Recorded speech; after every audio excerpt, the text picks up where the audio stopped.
আজ 12ই March 2026 Bangladesh satellite television সাংবাদিকদের সাথে গণপ্রজাতন্ত্রী বাংলাদেশ সরকারের যুব ও ক্রীড়া প্রতিমন্ত্রী ঢাকা মহানগর উত্তর বিএনপি আহ্বায়ক আমিনুল হক তার নিজ অফিস কার্যালয়ে বাংলাদেশ স্যাটেলাইট সাংবাদিকদের সাথে মত বিনিময় ও ইফতার করলেন।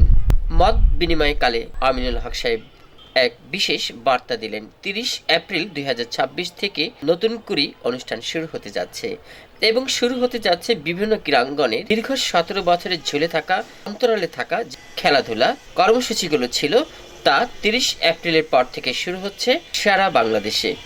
এই বিষয়ে বিভিন্ন ক্রীড়াঙ্গনের উপরে বিশেষ ব্রিফিং রাখবেন গণপ্রজাতন্ত্রী বাংলাদেশ সরকারের যুব ও ক্রীড়া বিষয়ক প্রতিমন্ত্রী আমিনুল হক।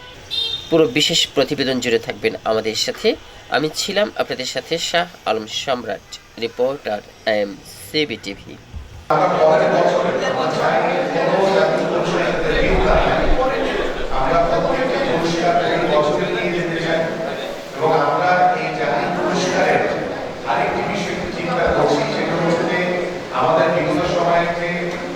জাতীয় পুরস্কার দেওয়ার যে প্রক্রিয়া, সেখানে আমরা কিছুটা চেঞ্জ করবো এবং সেই প্রক্রিয়া হচ্ছে যারা জাতীয় ক্রীড়াবিদ তারা আবেদন করে। আমরা বিজ্ঞপ্তি যে কারা জাতীয় পুরস্কার পাওয়ার যোগ্য প্রাপ্য তারা আবেদন করে। বিষয়টা আমার কাছে ভালো লাগে। আমার কাছে মনে হয়েছে এখানে পরিবর্তন করা দরকার এবং আমি যুক্তিযুক্তভাবেই আমি আগামী যে 26-এর যে আমরা যাদেরকে জাতীয় পুরস্কার নির্বাচিত করবো, আমরা একটি কমিটি করে দিব। সেই কমিটির মাধ্যমে 26 সালে যারা বাংলাদেশের ক্রীড়াঙ্গনে ভূমিকা রেখেছেন, যারা যোগ্য, সেই মানুষগুলোকে জাতীয়ভাবে সেই কমিটি নির্বাচিত করবে।